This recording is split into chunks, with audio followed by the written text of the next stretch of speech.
Good evening, ladies and gentlemen. Welcome to the National Press Club. I'm Sonia Hilgren. I'm president of the National Press Club. Dee Dee Myers, one of our panelists this evening, said unequivocally in the Washington Post, quoted today, "There is no humor in Washington."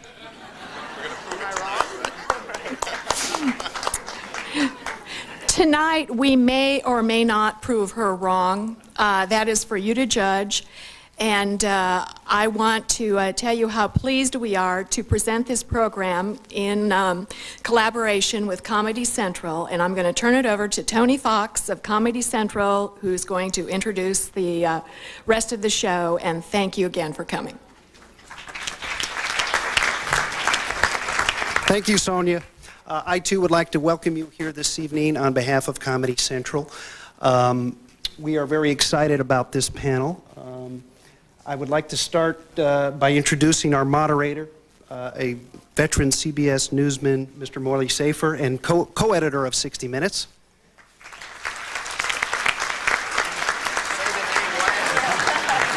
Okay. Next to him is the former White House press secretary for President Clinton and current co-host of the CNBC program Equal Time, Ms. Dee Dee Myers.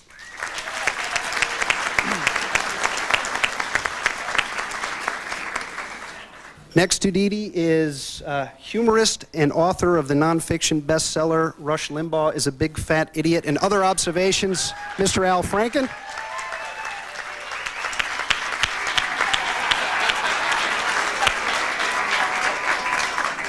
Next to Al is the press secretary for Speaker of the House Newt Gingrich, Mr. Tony Blankley.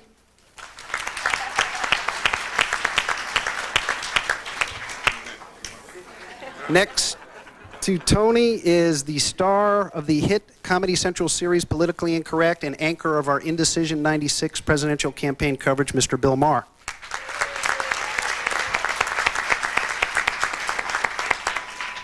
And lastly is longtime GOP strategist and partner in the international strategic consulting firm of Davis, Manafort, Stone, Inc., Mr. Roger Stone. It's all yours, Morley. Thank you. What Somerset Maugham said of the literary life can certainly be applied to politics this year. He said, "Make people laugh and they think you're a trivial fellow. But bore them in the right way and your reputation is assured."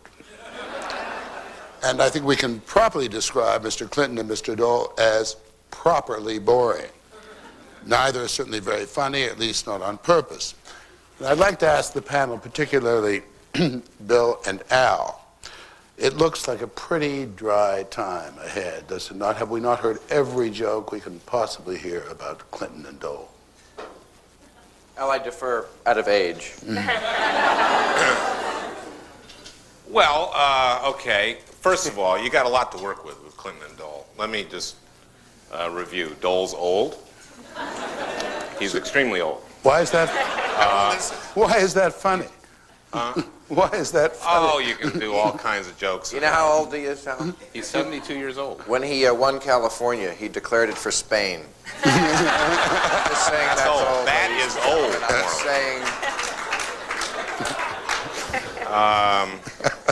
So you got the old, you got the temper. So The that'll temper happen. of what? Dole's temper. Oh, I see. Well, where have you? But and You're in you the think editing room doing those tobacco. and you pieces. think that Yeah, but Dole doesn't have a Bob- temper anymore. He hasn't. It's gone. He's kept it under wraps. He's old. He's too old to have a temper. That's true. I agree. He had a distemper show. And then with Clinton, you have your, you have the adultery thing, which you wouldn't, no one in his right mind would raise that in front of him. Yeah. Speaking of which, Or God forbid with his speaking wife. of which, Don Imus, who some people do find funny, I guess, does the Imus flap prove once and for all that people in this town have no sense of humor? No, I think it proves that at the dinner that night when they were serving the Italian chicken, that really they had served a little bit of British beef, and the whole town came down with mad cow disease because everybody was wandering around, frothing and falling on their bottoms. No, but I think the thing that makes me think there is no sense of humor is that why on earth would you invite Don Imus if you want gentility? But you know, the bottom line is Don Imus wasn't very funny. He was mean. I disagree. He was funny. I didn't think he was very funny. I thought he was. Some of his stuff was funny, but in aggregate, he wasn't that funny. You were there? Yeah. Were you there? I was there. Who else was there? I was there. You were there. The interesting thing about it was, and this is just an observation of, I don't want to get into critiquing Imus because why not? Because next week he'll critique you. Right? Yeah, because I'm doing the White House Correspondents' Dinner in a month, and he's it's still kind of a lose-lose situation too. Are you going to be as lewd and well, actually, I don't have a lot of time to prepare, so I'm basically just going to do what he did. See, they wanted Mark Russell. They wanted cheeky. They didn't want insulting. They got Don Rickles on acid. No, but you don't get... Why would anyone invite Don Imus if they wanted Mark Russell? What I was going to say about being there, first of all, if you were there, it was a lot worse than seeing on TV because, you know, we're animals. We're all animals, and people were giving off like these chemicals. You know, of like, oh my God. But what was interesting about the Washington audience was that people were shocked, but they would do this. They'd go like, oh my, I can't believe he's doing it. That's funny. Gosh, what a horrible. And it was just like, I don't know if it was nervous laughter or just they don't know how to be an audience in this town. No, what do you make of it? Well, I did this dinner last year, and I also got into deep shit because I said a bad word. All right. I guess I'm right about that.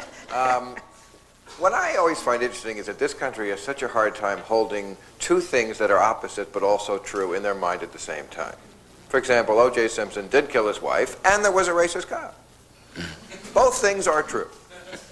In the same way, Don Imus,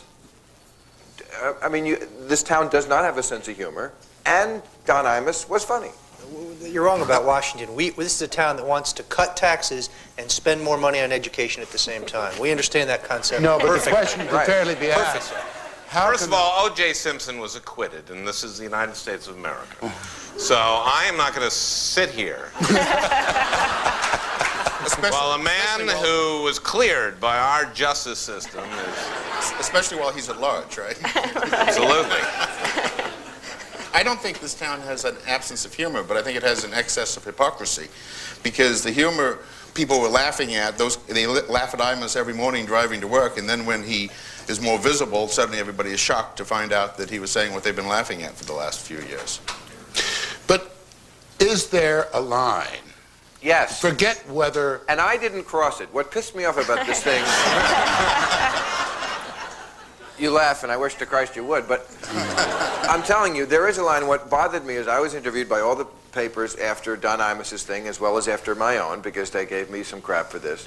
But I would not, in front of the president, make a joke about his infidelity, with his wife sitting right there. I wouldn't do that to any couple at a dinner party. And I didn't. I mean, that is where I would draw the line. And so I hate when they called me up and lumped me in with that. I think, no, there is a distinction. Well, would you hold on a minute. So you say sex is the line, or... No. Or would you have made would you have made a joke about smoking marijuana, for example, in front of the president? I think I did. But it wasn't about him. I said Marion Barry had a plan to get drugs off the street 1 gram at a time. And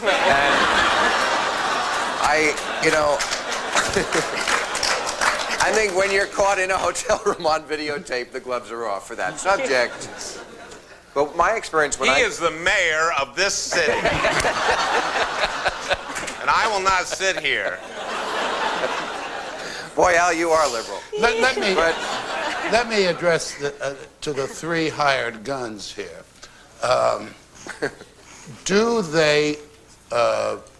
Are they uncomfortable being the butt of jokes, politicians, or do they really love it?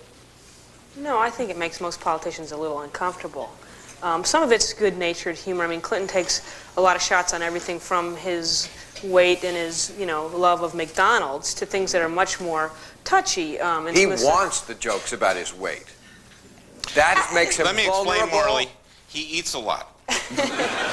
But that makes him vulnerable. That's a great, I mean, whenever they make a joke about his weight, he's going, yes, thank you, that's good. No, it makes me vulnerable. Okay, I'm a randy kind of redneck, blubber, bubba guy. What may work... But let's make fun of the blubber and not the... Well, that's definitely true. But what may work and what politicians are comfortable with are not necessarily the same thing. And I suspect Tony's had some experience with this as well. I mean, some things that make you appear like a regular guy still make a politician uncomfortable as a human. What does Gingrich not like? He doesn't like to be joked about. He doesn't like jokes about Bill Clinton's infidelity. He must hate that. Yeah, he stands. I know. Tony refuses to discuss it for the rest of the I know. The Vanity Fair article. Is that something he likes to joke about? I won't discuss Clinton's infidelity again tonight. Now, Newt doesn't like jokes about his first wife. That I know. Well, I would. Well, you do know that. Yes, I've read that, and I also, when I did that dinner for Clinton, he was sitting next to Gingrich, and after the dinner, I said to Gingrich, I'd like to have you on my show, and he went, I don't think so. I'd like to ask you something. Because most guys like jokes about their first wives. My experience. God knows I'm still paying for mine. Dole, You were Army, Graham. They love it when you chide them on the family values. They just love it. Mr. Stone, you had to, I shouldn't say defend, you worked for perhaps the softest target this country's ever had in politics, Dan Quayle, right? I supported Dan Quayle, that's true. How difficult was it for you and for him? Well, we had a lot of trouble because... No kidding. Yeah, he thought, frankly, he thought Roe v. Wade were two different ways to get across the river. I mean, it was really... What are you saying? He's stupid? I'm not saying anything. That sounds like what a stupid guy would say. I think he took it, frankly, pretty good-natured. But you'll notice that he passed up this race for president in 1996. So there's just so much abuse that one human being can take. Tell me something. I don't know, Dan. But he is stupid. I was going to ask... But that's the other thing. I think... Hold on. I was going to ask the man who knows it. Was he the buffoon that these guys made? Not in the slightest. I mean, he was, that's a spit take is what that's called, actually. It's very old. No, look, this guy was a respected United States senator, perhaps cast into the spotlight by George Bush a little earlier in his career than had been expected, but well-liked and well-respected in this town, and he was not the caricature of him that was created. Well, the thing, though, is if Pat Moynihan had been characterized as a lightweight, he'd settle it in one meet the press. Dan Quayle had a little problem. And that's he's not a heavyweight. Let's just be frank about it. I mean, do you miss him? He's doing he was too easy a target. And that thing he said at the United Negro College Fund, where he tried to get their slogan. Do you remember that? Yes. Could you, all too well. Could you say it word for word? Because it makes me laugh every time. There's something about, you know what I'm talking about? Like yeah. It's a waste to terrible a mind. How true that is. Right. Or something along those lines. Tell me something. Is it becoming more difficult to parody politicians because they've become parodies themselves? The way they pander for love and pander for votes. I mean, the very idea of possibly the next president of the United States flying around in a Chiquita banana airplane, you couldn't come up with. I mean... Well, that would be Bob Dole. That's another thing Bob Dole does. He calls himself Bob Dole. That's something you can do with him. Bob Dole. Been working on Bob Dole ordering breakfast. Want to hear that? Yes, please. Okay. Bob Dole would like the scrambled eggs.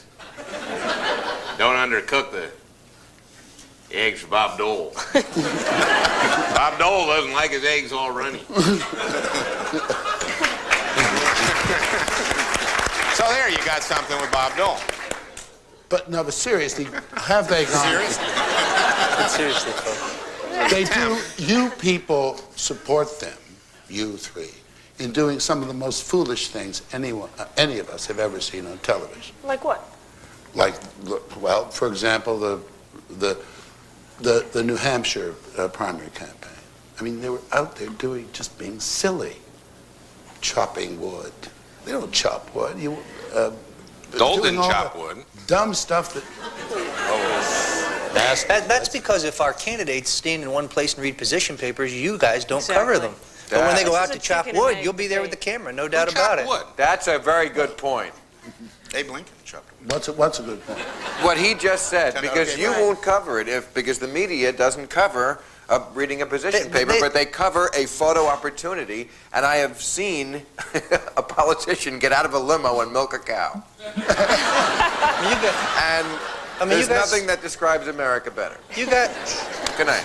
So, yes, but if they only did position papers, we would ultimately cover position papers. They're trying. No, you'd cover the one candidate who's out there chopping wood and getting out of the limo and milking the cow. That's right. I doubt it. I doubt it. I think you are. Boy, this giving feels us- like some classic age-old conflict Yeah. here. Go at it, you two. Yeah, I mean, I think it was Nixon who said the only thing worse in politics than being wrong is being boring. If you bore the voters with long white papers and detailed positions on the issues, you guys won't come cover the But candidates. if you break a few ask laws... Dick But if you break a few laws, then Man, oh man, it gets exciting. that's the nice thing about this whole Whitewater thing. We can recycle all those slogans. I saw a jail to the chief bumper sticker yesterday, and it was new. You've been described as believe as the keeper of the Nixon flame. Indeed. Are you fairly chilly these days? Well, there's a certain sense of deja vu, but remember, no person is above the law.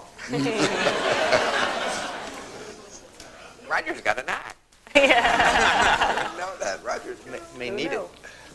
Hey, there's the prankster of all time, Dick Tuck. Just disappeared, didn't he? Does anyone remember the Dick Tuck? Yes? The Dick Tuck. Or Donald Segretti? Destroyed Nixon's life. He's a classic Democrat dirty trickster. Roger? Donald Segretti? A great man. Tell me, do you think Oh, right. Yeah, I think I did. was Watergate? Legendary. Those you two were probably too young. Does Watergate did that open the floodgates for a more edgy, more brutal kind of political humor in this country? I think Watergate, Vietnam, and the Kennedy assassination changed how Americans feel about their government morally. I don't know. Are you running for something, Mr. Franken? No, but I mean, that's Yeah, what you I always think hear. it did, Morley. I'll jump in there. Actually, Mr. I really do, because, comics, what we look for is to find that place in politics or anywhere in life where reality is at divergence with, what people are really thinking. And, Nixon, you knew he was lying. It was too great a target. Even comics who never said a political thing in their life could not wait to feed from the Watergate trough. And, once you take the president, every time you take the presidency down in dignity, it stays at that level until the next guy takes it lower. There was Watergate, and then there was, at some point later, the president telling an MTV reporter what kind of underwear he wore. Well, And there was a line between those two. yes, you say you take the presidents down in dignity. Do the presidents not willingly, happily step down in dignity Well, themselves? if they're Gerald Ford, they trip down. But I agree what he says. I mean, Clinton going on TV talking about his underwear really makes him a target. He invites it. He then invites the You're ridicule. telling, he's a man who's cut our deficit in half, Roger. I mean, this is pretty desperate stuff. AmeriCorps, please. Haiti. NAFTA. Yeah. GATT. That big sucking sound, yeah. Yeah. Newt Gingrich, we all know, dished it out to be fairly funny in a brutal way. It strikes me.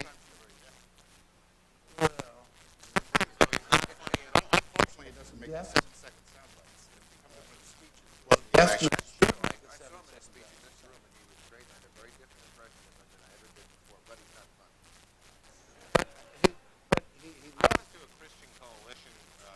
Is that funny? Here in Washington Hilton, where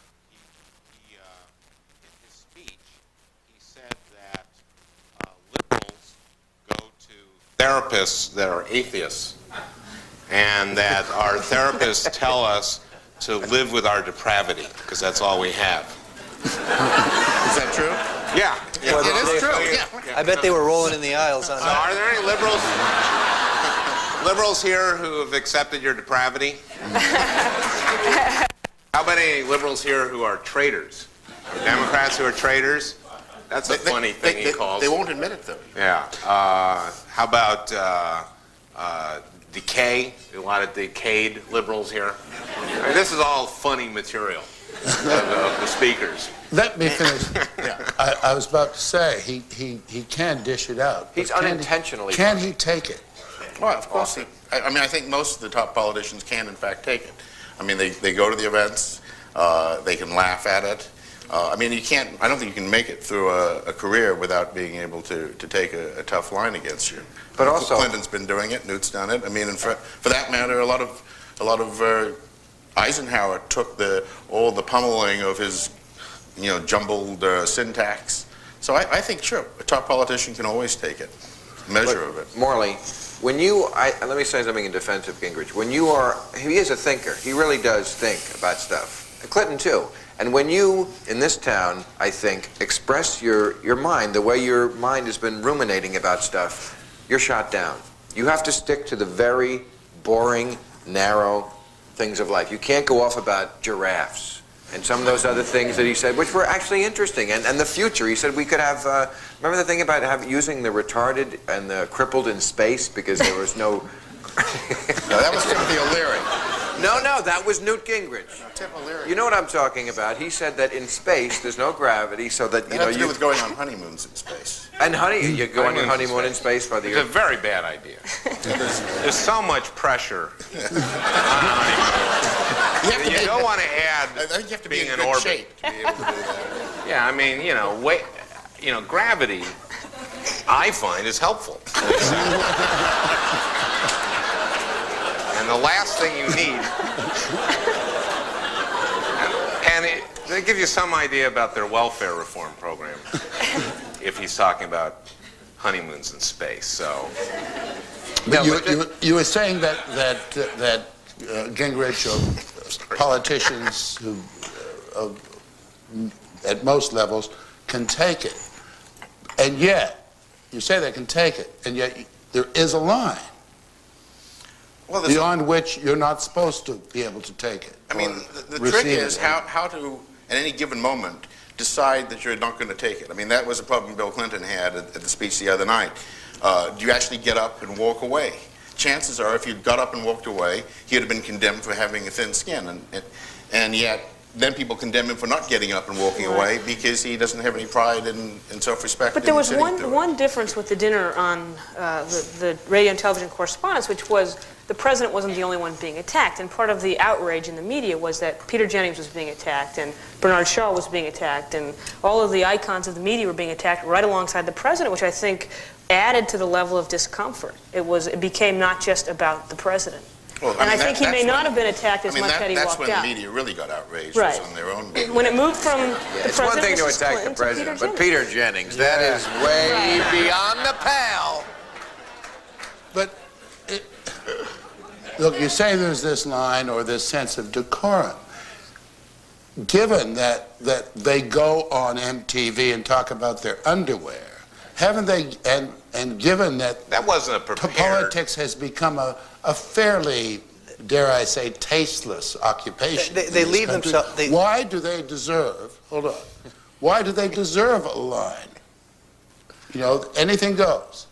And they love to be folksy, they love to be one of us, they love to be identified with No, the no, they people. don't love it. We love that they do it. They don't want to do it. Do you think Bob Dole wants to go and do this stupid crap that he has to go around doing? You know what? And every day he's going, you know what? I've served my country for 40 years. I know how to run this country and how to run the Senate. I've gotten this passed. I've done this. Why should I have to go out and milk a cow? I think they feed off. He doesn't want to do it. We make him do it, I or else think they won't vote for I him. think they feed off that. No, they don't. Not him. Some I do, think some don't. you're actually rather Clinton hostile to does, not Dole. politicians. I think politicians reflect the society. And the fact that the line has been moved in society, and reporters accept certain statements, and politicians end up mirroring the society that they represent. So and it's very hard to abstract yourself out of the society and the standards of what's acceptable and not, whether you're a politician or a journalist. And of course, you see that in journalism. I think they reflect the society in this town. I don't think they reflect the society in this country, do you? Really? I think in terms of changing more, certainly they do. 20 years ago, no 21-year-old would have asked the president what he was wearing under his trousers. It wouldn't have happened. Well, I mean, Al, you were on Saturday Night Live in the 20 years ago, and I mean, what? And it's been that long. He's an American icon. Your show was really good then. Sorry. But has it changed in terms of what's acceptable and what you're able to say? What you were able to say in 1978 on NBC and what you're able to do now? Satire. I don't know. Yes, it's changed. I haven't been listening. I'm because sorry. of Vietnam and Watergate, right? Yes. I guess so. I'm not with the show anymore, so I'm not But sure just what we in can do terms this of- year, what they can do this Yeah. year. But I think that's why we have the V chip. It's because it's changed. Does appearing on talk shows on Letterman and Leno and the others, does that help? Really? Well, it does allow you to reach a bunch of people who never watch the news. I mean, that's the simple challenge is that only about 26 million people watch 3 network newses each night, and there are going to be 100 million voters. And the challenge for a politician is to reach beyond the people who watch the news regularly to the rest who are voting, which is why you go on MTV, if you go on Leno or Letterman. If only there was a show that dealt with the news but was funny too. Someday. I can't think of one. And the 30 million people watch. I think 30 million people don't watch Leno and Letterman. I think the politicians leave themselves open for this. Unless you get him a guest shot on Friends. Or Murphy Brownback. But the handlers put them on these shows because it's a handler's job to put them on shows, correct? It's a handler's job to reach audiences that you might not otherwise reach, which was a very intent. We did that with great intention in '92. That's why Bill Clinton went on Arsenio Hall. It's why he did MTV the first time, and it was very effective during the campaign. He reached out to all kinds of audiences that he hadn't previously been able to reach, and he paid a very high price for it when he got to Washington. Well, Because the established Washington press corps didn't like what they saw as the Clinton administration trying to go around the Washington press. But I think that this campaign and the campaigns in the future will reevaluate that a little bit exactly for the reasons that you raised. And people say, oh, well, Bill Clinton went on Don Imus in 1992. And Don Imus helped Bill Clinton win the New York primary, and there's some truth to that. And he helped Don Imus become a national, not just a New York celebrity, and he helped this show become syndicated. And then the monster that he created came back and bit him. I have a there's problem with some truth to this that. idea that the monster he created. Clinton goes on Arsenio Hall and plays the saxophone. 1961, Richard Nixon went on Jack Parr and played the piano. This is not new. It's just...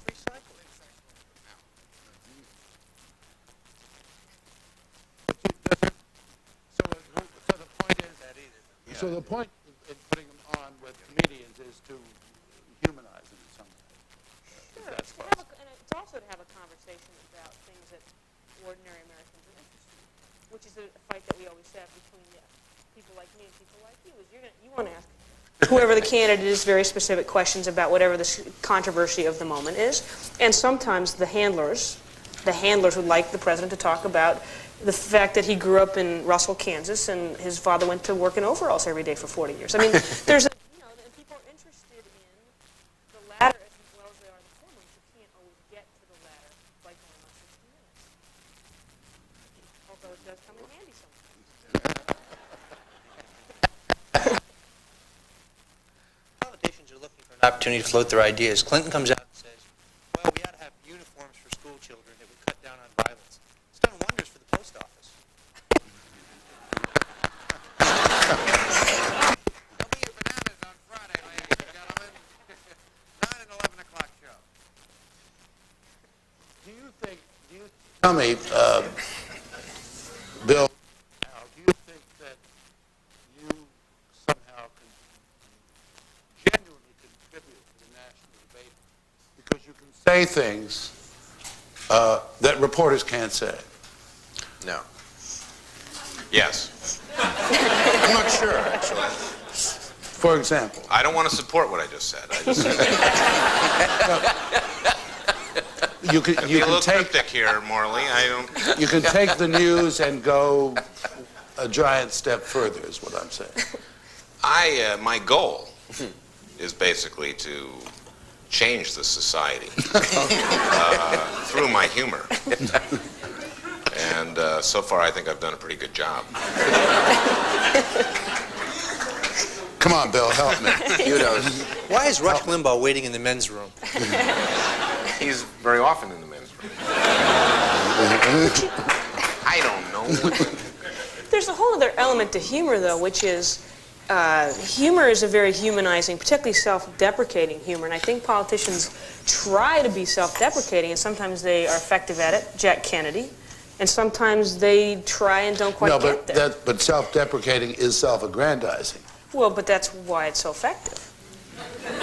I mean, for those of you from Washington, the Gridiron Dinner on Saturday, which is off the record, but Senator Chris Dodd went in there and gave the most self-deprecating, hilarious speech. All the jokes were about himself, which was such a marked contrast to Don Imus just being mean to everybody who was in the room.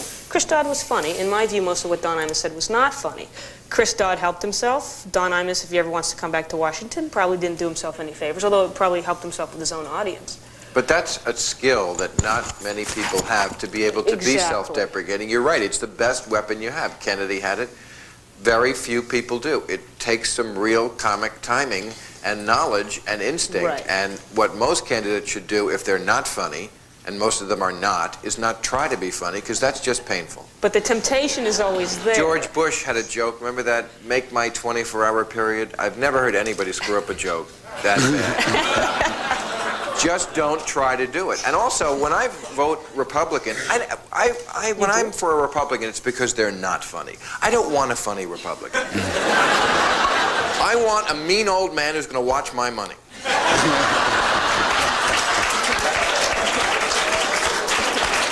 And there's nothing funny about that. Watch my money, don't be funny. That's my Republican. There you go, Roger. You're all set for another year, pal. I could charge big for that. Do all politicians lie? Yes. No. No, do all politicians lie? No. Oh, That's Bill Clinton. Are you No. insane? No, that's such a sad comment on. It's a mere question. No, but that so many people would say yes so quickly. I do not think all politicians lie. I don't think all journalists lie. Oh. No journalists. I know But all that comics comedians- lie. There's no doubt about that. Comics are the ones who don't lie. That's why they laugh at us. Laughter is an involuntary response. They laugh when they hear the truth they've been thinking in their head, but nobody said yet. That's what comics do. We are truth tellers, Morley. It's true. Do they all lie? Of course. You can't get elected Let's without just it. say most of them lie. Oh, bullshit. You I cannot mean, you can always get tell. You always tell when they're lying because their lips are moving or sweating. above the lips. Yeah. You cannot get elected without lying. Paul Tsongas, tried that. He There's was always a guy who politician. tries that, and he was elected to gets. the United States Senate. I mean, What's that? He was a politician. He was elected to the Paul United States Sanders Senate. did not get elected because of the way he spoke. No, he said, "I'm not Santa Claus," and he's not president. No, he either. said, "Okay, "I'm that's not Santa Claus." that's the lesson there." Tony, do they all lie? I think politicians lie as much as everybody else does. No, come on. They lie a little more than No, most. I mean, I don't. Actually, I don't think so. You're lying. I am. I think that most people do not make it through a lifetime without telling a lie from time to time. Yeah, but that's not the question. Of course that's true. So I think politicians don't lie anymore. So what? Than the average person does when they're talking to their boss or to their spouse or to their friend. But this is different. They're asking for our trust. So the question is, do they lie more or less than other people? Yeah. I think there's a tendency for most people, from time to time, not to state the full truth. But, but to pick out politicians as a class and say they do it more than other people. Yeah, but we're talking about this class tonight, and do they lie? The answer, the consensus is they lie yes. because the people are too big babies to accept the truth. So they have to lie to get elected. You can't tell them what we really have to do. Well, the truth is often transitional in the politician's mind. In other words, I'm not going to run for another term, and then maybe I'll change my mind later. So No, that's not a lie. That's a genuine changing of one's mind. It's the reason I ask the question is you have this extraordinary gap between the campaign and the fact. What he says in the campaign and what he says and does once elected. That, to my mind, much of that involves lying. Yes. Correct? I mean, not always. No, Sometimes I you're don't not able to accomplish what you set out to. I mean, when you say politicians, you're talking about a pretty broad class of people. We're not just talking about Bill Clinton and Bob Dole. I mean, there's a whole class of people out there who, I mean, some of these people are motivated by public service, and they go out and they tell the truth and they try to do what they were elected to do, but they don't always accomplish what they set out to do for a lot of different reasons. Bob Dornan never lies. Well, exactly. that's why he's not president. Precisely. Exactly. There's a guy who never lies. The guys who get 1% in the poll are the ones who don't lie. The other ones have also, to... he's crazy. Yes. But he's saying what he believed. No, he's very, very, yes. But what they want to do is they want to get the votes of people who really disagree with each other. That's what you have to do, so you have to lie. I mean, Bob Dole, his position on abortion, you know, for example, what is it? You know, I guess he's against it except in the cases of rape, incest, and the survival of the candidate. So it changes all the time because he doesn't want to offend whoever he's talking to. But the truth is that he has been consistent on the abortion issue, and he hasn't misrepresented. Oh, God, that's not what I read. He does tend to have trouble when he's asked about it, though. But he has to vote. Well, that's because he doesn't want to got explain things well. he's But got he has a been 25-year He says career one of thing, and votes. then after the debate, then there's another explanation what No, I I really think- meant. No, I think Dee Dee's right. What happens is that I think a lot of these politicians run for office with good intentions, but when they get there, they find it's not as easy as it looked from the outside. That they can't really accomplish what they wanted to because it is institutionally not as simple as it looks. If that's true, and I doubt it,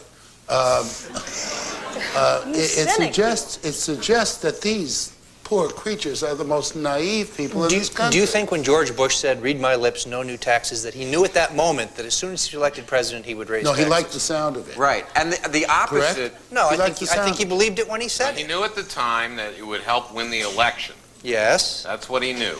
Look. And he knew that it was a macho way of saying Michael Dukakis will raise taxes when he's Right. president, and I won't. And more to the point, believe me, the opposite instance is even more telling. The opposite instance is Walter Mondale telling the truth at the 1984 convention and saying, I'm going to raise your taxes. And getting slaughtered. Now there's the truth, and look what it Getting gets you. slaughtered. I mean, look at the Lincoln-Douglas debates, and as... Please. They weren't, by the way, they were not funny. No, they were not funny. But as Lincoln moved further... Bob Dole loved them. This is what I said earlier. He's old. As Lincoln was moving... He is old. As He has Lincoln a was joke moving thing? further south in Illinois, he tailored his message regarding black people, and it got more and more southern in the language he was using to describe it as he was moving south. Now, he was a pretty honorable guy, but he found it necessary to at least tailor and shape his message even... So, I mean, if you're saying, do politicians like old people in old times sometimes have to shape things? Yes, but I think that the No, that presumption... was my question. My Even question honest was Dave. lie. Yeah, I mean, but the presumption Wow. as a journalist that you look down on politicians today as a class that you're superior to, I think is unsupported by my experience either with politicians or journalists, actually. That may have been what they taught you about Lincoln in Australia. I've never been to Australia. You sound like you have. Dee Dee, for example, Bill Clinton was adamant, unequivocal on the issue of gays in the military, correct?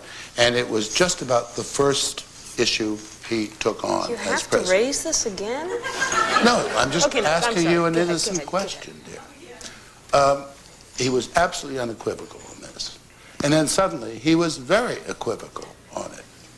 Well, I mean, I can give you my view of what happened, which was that the president wanted to lift the ban on gays in the military. The Republicans in Congress made it clear that they would attach legislation to a bill that the president wanted to sign, like family medical leave, legislating the ban into law. So the president had essentially two options. He could sign an executive order that would have been overturned by congressional action, or he could negotiate. And he chose to negotiate because he believed that would make a difference in the lives of men and women in uniform. It didn't work out as well as he would have liked, but his intentions were honorable. But did he know going in that... No, he didn't know that the signals coming back from the Hill would be that we're going to attach legislation to something you really want to sign in the first few weeks. that there would be intense opposition to this.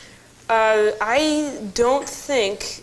I don't know how much time he spent thinking about it. It wasn't in the top 50 things also that he set unfair out to to say do. It was the top 50, the first thing he did. But not by Not him. choice. He didn't start it. It came out, it was asked about it by the New York Times. It appeared on page 1 of the New York Times, and it thrust it to the forefront of his agenda during the very closing days of the transition. That was not a strategic move on the president's part. The president wanted to start with the economy. He always wanted to start with the economy. Events transpired, and people can think whatever they want about how that turned out. But he negotiated because he thought he could make it better. Okay. And it didn't work. Who lies more, Republicans or Democrats? What about the gays who think Lincoln is gay? Do you know about that? The log cabin Republicans. Are you Or associated with reporters. them? I find that to be an amazing thing. Republicans lie more. Did he? I agree with Al. Tony? Democrats, actually. There's no difference. It's a draw. The entire Democratic Party's a lie. Okay, explain yourself. No. Well, let's see. Roosevelt said, we're not going to be sending your boys off to any foreign wars. Watch out, this is where Bob... Oh, right. And after Pearl Harbor, he should have abided by that. That would have been smarter. To go, you know what? I don't want to go back on my word. The Martians have landed, but I'm not going to send your boys off. Well, but we now know that he That knew. is, you know, that is what gives your type a bad reputation. We now know, of course, that he knew about the attack on Pearl Harbor before it came. But that's, I think it'd be good for 60 Minutes, perhaps, to look into that. Yeah, that's The a point new is- story, Pearl Harbor. Cutting-edge stuff. Has political correctness seriously damaged political satire, political humor in this Well, country? I mean, I'm not sure there was that much damage, but sure, I think that since we're a nation of immigrants and ethnic humor is the base of much of our humor in the country, and almost all ethnic humor is now politically incorrect, it's certainly withdrawn a large catalog of jokes that politicians would normally use. And the only ethnic humor you can use now is on your own ethnicity, and even then I think you can probably get into trouble. So I think certainly political correctness has reduced it, but I think from a fairly low base. Are you a Polak? Yeah, what are you? No, you know, I think the only difference is now that we now have more comedy about political correctness. Right. I mean, I don't think there's really that big a difference. And we're better off in, I mean, it has gone a little too far in some respects, but I think we're better off in many respects. How are we better off?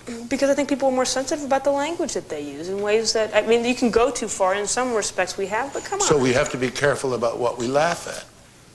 Yeah. Isn't that a kind of stifling, almost, dare I say, crippling thing? You mean challenge, don't you? Don't say Yes. cripple. Yes. None of these, neither Bill nor Al has made a racist joke in this panel, and I think they've been pretty funny, so I guess there's plenty of other stuff. No, I don't think that has anything to do with racism. Yeah, but Well, no, but I mean, political to correctness, Tony's excuse me, I think I have some way to this title to say what political incorrectness is. It's not about ethnicity necessarily. To me, it's always just been about telling it truthfully, the reason I'm against political correctness is because it gives liberals a bad name. And liberals can't afford a bad name. Everybody is trying to be politically correct. Pat Buchanan says there's no room in my campaign for racists or anti-Semites. Of course not. Those positions were filled months ago.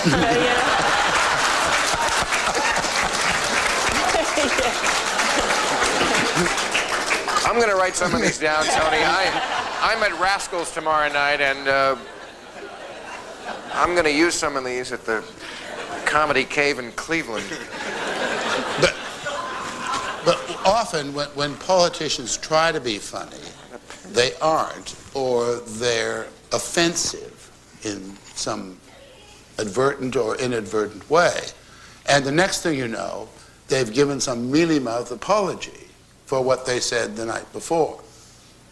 Correct? Correct. Al D'Amato. Politically correct. Al D'Amato went on Imus and did a, you know, a kind of a bucktooth Coke bottle impression of Judge Ito, who does not speak in any way with a Japanese. I mean, he's an American. And who it turns out, thanks to 60 Minutes, was a jerk. We found that out last night. But Ito or D'Amato? Yeah, Ito. Oh, okay. Well, anyway, so D'Amato goes on, or D'Amato is criticized, and he says, "I'm sorry if anyone was offended." And then he's criticized for not saying, "I'm sorry, I did this." And then, remember, he got like almost like a heart attack, and was brought into the hospital because of the stress. His friend says he was under a lot of stress. I thought that was pretty funny. But when was it Dick? So he's going to do his impression. I want to hear his impression of a Japanese guy having a heart attack. That's nicely politically incorrect. Very No, it nicely. isn't. Everybody? Didn't offend anybody, did I? No. It offended everybody, apparently. But was it Dick Armey who referred to Barney Frank as Barney Fag? Yes. Yeah. A slip of the tongue, Morley. And he said it was a slip of the tongue. Often I say the word Frank, it comes out fag. Sometimes I say Dick Fag. Or Dick Armey is a fag, or a big fag, or but that's after you've had a couple of drinks. You know, or just a Dick Armey's a big dick. Sometimes I say that. And it just comes out. It's just like, or like, you know, or I don't like Dick Armey. That comes out. But are those things planned? Do they know they're going to get into hot water, but they make the point and then specifically on that, he stumbles over his words a lot, and everybody who knows Dick Armey knows he stumbles over his words. Oh, why in the... Let me get this. Why in the world would he say... One more big pile there. Let me get that for you. You see, politicians don't lie. And why would he use that phrase when anybody would know that it would get him in trouble? The fact is, he stumbled over his tongue. Maybe he didn't know that. Of course he knew, because he's actually a fairly smart fellow. He drinks a little. Hold on a minute, Tony. I was with him at that dinner. But he has a constituency out there who loved it, right? No, I don't think so. I could use it. I mean, I think that's a caricature of conservatism, to think that there is constituency that likes hearing that sort of thing. And it's a conceit of some people to think that that's that way. So I know, I happen to think that it was a slip of his tongue, you see, and that he didn't intend it, and he was feeling very bad about the fact that it came out that way. Al, and... That's, yeah. And Bill. Let's hope Tony doesn't have a heart attack. From a professional point of view, from a working comedian point of view, who do you want to see as the next president? Well, now Dick Armey, because I would love to hear more. I mean, this is worse than O.J. saying the disguise was to go to Knott's Berry Farm. You know, it's on that same level. Pat Buchanan, was our O.J. this year. As long as he's in it, that's good fodder. No, but once it's I think we can fairly say it's going to be Clinton or Dole, from a working point of view, not as a citizen, as a comedian. Dole's better. You want Dole. Brain dead. I love him, but he's brain dead. Dole. I mean, as a comedian, you want Dole, but as a comedian who's in the pocket of the Democrats, I want Clinton.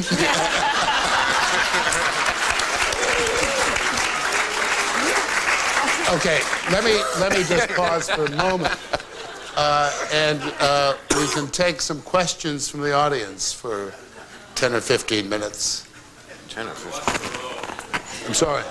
Who? What's the question?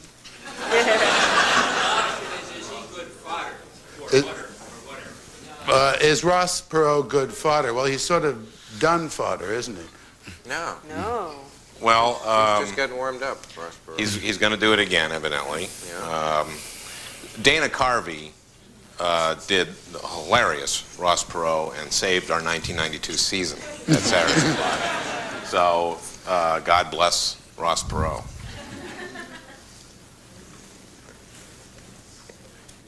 How about Hillary Clinton as fodder? Or Elizabeth Dole for that matter? Hillary. Well, I really like Hillary. So, and this is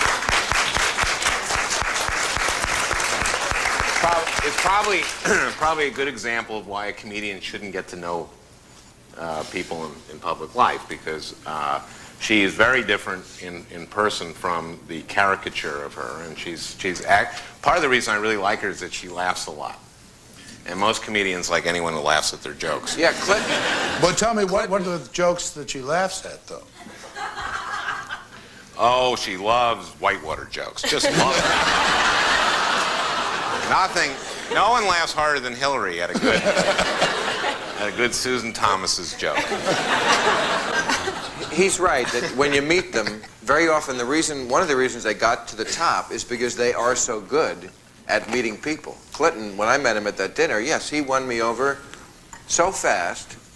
Not that I was against him, but you know, it reminded me of the time I met Don King.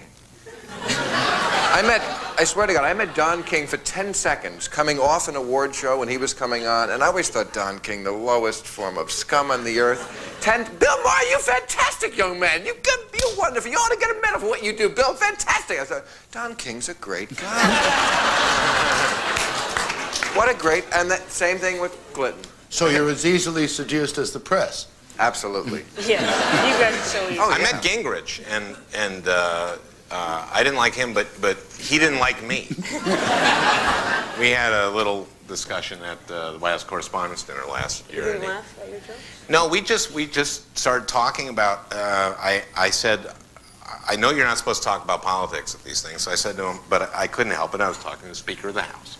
So I said, I'm worried about that by sending everything back to the states are going to have to compete with each other and drive benefits down for the poor. And he said, what's wrong with that? And but the subtext of our conversation was, I don't like you. Yeah, I don't like you. And so I don't like everyone I meet, but I hope he comes to. He thought you were Bob Frank. I was very impressed when I met Clinton. I met him at President Nixon's funeral. I really liked him. Then he tried to pick up my wife. You know, you were doing so well. Thank you, Mr. Watch my money. I have a question over here. Mr. Schaefer. Schaefer over here. Over here, sir. My question would be to Al and to Bill. I guess the question is, isn't most comedy based in the truisms, whether somebody says something or physically does something or has a situation that they become involved in? Is that always the comedian's defense is, well, they said it and let the public make the decision? You touched on that a little bit earlier about the truth. Well, that's what Bill was saying, that comedians are the truth tellers. I think I said that before myself. Is that always the defense, though? That, hey, they said it, so therefore I can say whatever I want? Well, why do you need a defense if you're a comedian? Well, like well, that's a good point. But I missed at the dinner. I mean, it was like he made the truth that, Clinton did say the line about, oh, baby, and then everybody took that as being offensive, and then it went, that became a big issue. He said it about, a baseball player going to second. I mean, what kind of That's the truth. Yeah, that's just not a great joke. Yeah. It's just, Right. So you would agree that that good- was inappropriate or A not? good joke points up a truth that you can't get to in any other way but humor. Let me put it another way. We're truth tellers. I'd like to know what prompted each one of you to come into this panel tonight and sit here for this abuse, or whatever reason you got here. What do they have on us?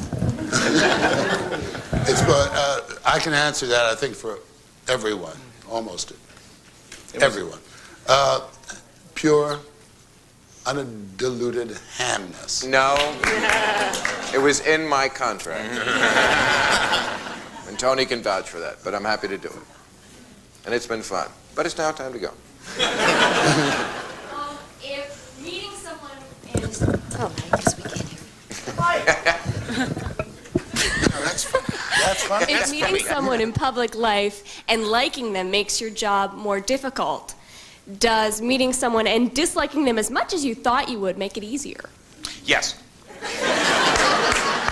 There's quite a bit in my book about the speaker. And our meeting fortunately made it. I'm sorry? Let's talk about family values. Family values, and was this in relation to the speaker? Ladies and gentlemen, Jackie Gingrich.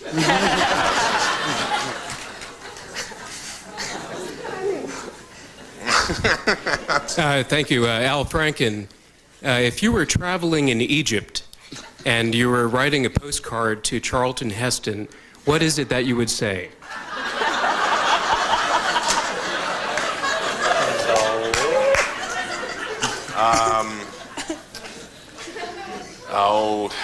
Divide this sea for me. No, that's not right. Political. We'll hear from... This is a question to the comedians, so I'll let you identify yourselves.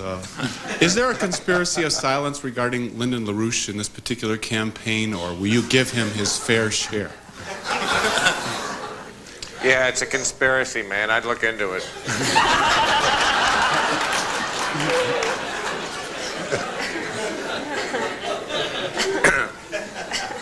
Lyndon LaRouche once called Walter Mondale the most evil man of the 20th century.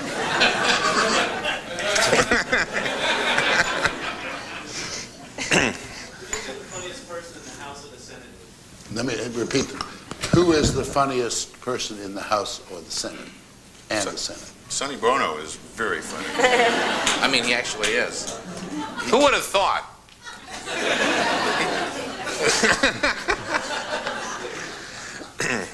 Right, that a guy who shares big nose jokes for 5 years. Who else is funny? Dole is funny, I hear. Sarbanes. I hear Dole has the best. Oh, man. No, get Sarbanes alone. God, he's funny. Clark Clifford was very funny.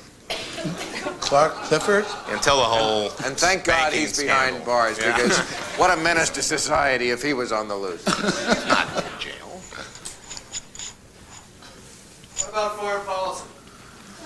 What about foreign policy? Could you be more vague, please? The question. Personalities aside, are there any funny issues? What is wrong with these people? This is Washington. Funny issues. Yeah. AIDS, always funny. Yes. Rape, very funny. Rape. Genocide. Always a crowd pleaser. Ever since Vietnam and Watergate, it's harder to be a truth teller, hasn't it? Yeah. I was wondering if Chelsea Clinton is really off limits. I think that since her hair's grown in, she's looking a lot better these days. Not in another couple of years, she won't be.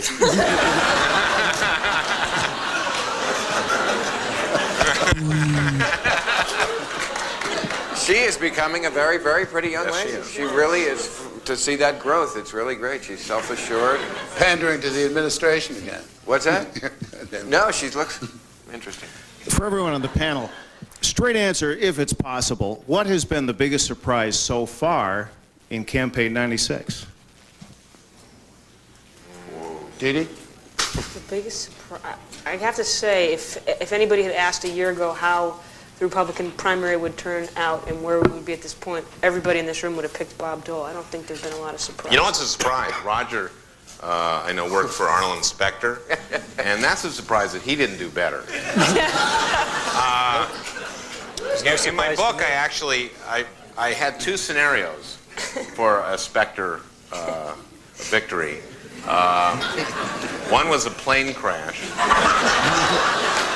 And the second one, he takes Anita Hill as his running mate. Well, no, but it was a bus crash, but it played out. It was Dole. It was a whole, everyone crashing on Gingrich. What's it like, though, seriously, working for a candidate who you know does not have a chance?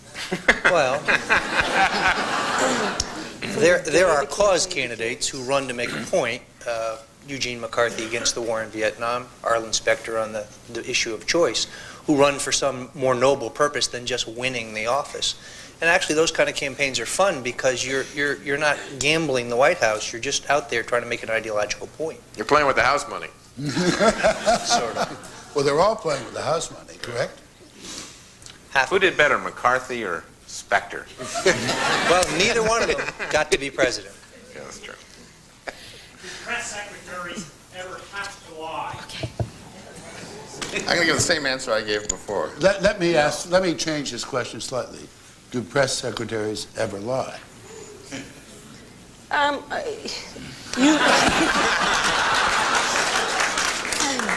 It would be dishonest if I said in my entire life I never told a lie. No, as press secretary. I don't I mean, did I ever? No. I think no one believes me, so it doesn't matter what I say. You trade on your credibility as a press secretary. It's the only thing you have. You do what? You trade on your credibility. But sometimes don't you lie for the good of the country? It's never in your interest or your boss's interest to lie. It's just I mean, during the Cuban Missile Crisis, they lied to the people sometimes because it was in the best interest of the country. Yeah, I guess there are instances. I didn't have one of those. You go out there and say things that are wrong, which is mortifying. Well, Roger, because you have bad information and you have to clean up oh. after yourself, and that's very uncomfortable. You mean they tell you the lie so you don't think that you're lying? That has been known to happen. Right. To some people sitting right here. What was it that Ron Ziegler said? That we're not bombing Cambodia. Everything I said yesterday was yesterday is inoperative. This point about Watergate is inoperative. Everything I said is And Larry Speakes got sent out to say, 10 hours before the invasion of Grenada, there are no plans to invade Grenada, as the U.S. forces were heading toward Grenada. Right. Well, that's a case where we're protecting our soldiers. But he didn't lie because he didn't know the truth. Well, does a good press secretary not want to know the truth? No. Just like a good lawyer. It's not worth it. Well, come on. No, you don't want to. I mean, sometimes I suppose in issues of national security, you have to make that compromise, and there are so few cases where that is actually true, where you're going to compromise national security if you do not know the truth. That it's a very tiny universe, but it is one that exists. And I think, in order to protect national security, different people have different interpretations of what that is. And so what the administration thinks is in the nation's security interest is not necessarily what the press thinks. But those are very, very rare judgments. There's a whole much broader scope where the press secretary always wants to know the truth. Is the press secretary lied to often by his master? No, I think he's more likely to be staffers who are trying to spin you. And you have to actually figure out which staffers to believe and have an antenna for when you're being spun.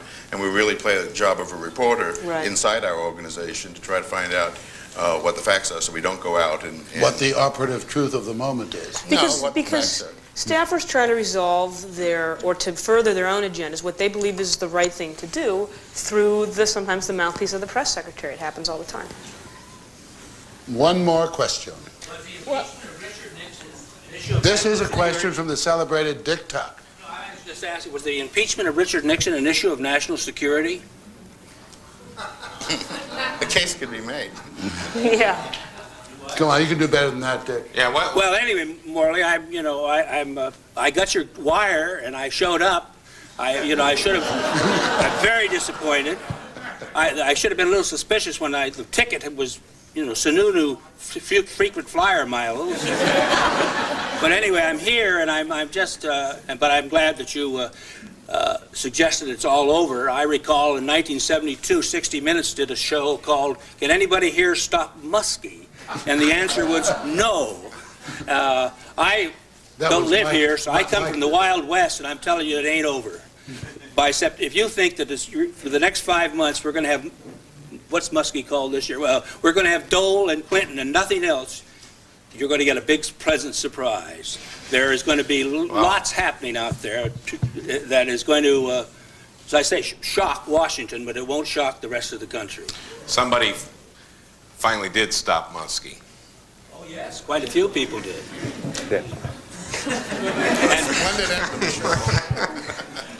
Ain't funny. No, it isn't. This primary, but it will get funny. That's the beauty of it. As I say, you guys will love what's going to happen. You know.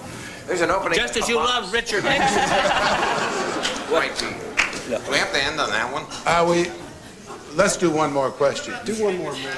I have a question. Yes. Sorry, hold on. What about the Speaker's fascination with zoo animals? What about Speaker Gingrich's fascination with zoo animals? They remind him of reporters. Ooh. And on that note. Well, that's why I was so upset about not getting into the front of Air Force One, because they have a little zoo there. And they have a Komodo dragon. But he donated to the zoo, and then he couldn't get to see it. Yeah. It's very sad. Because they had peanuts up there, too. I think we have to wrap at this point. Thank you very much for joining us, ladies and gentlemen. Our reception continues in the adjacent room, so please feel free to stick around and meet our panelists. Morley, you do a great job. Let's hear it for Morley.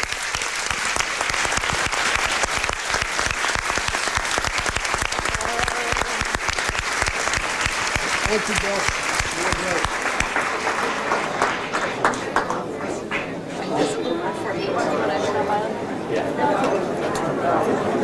I want to go up and say hello. Are you really? Would you like to meet? I'll see you when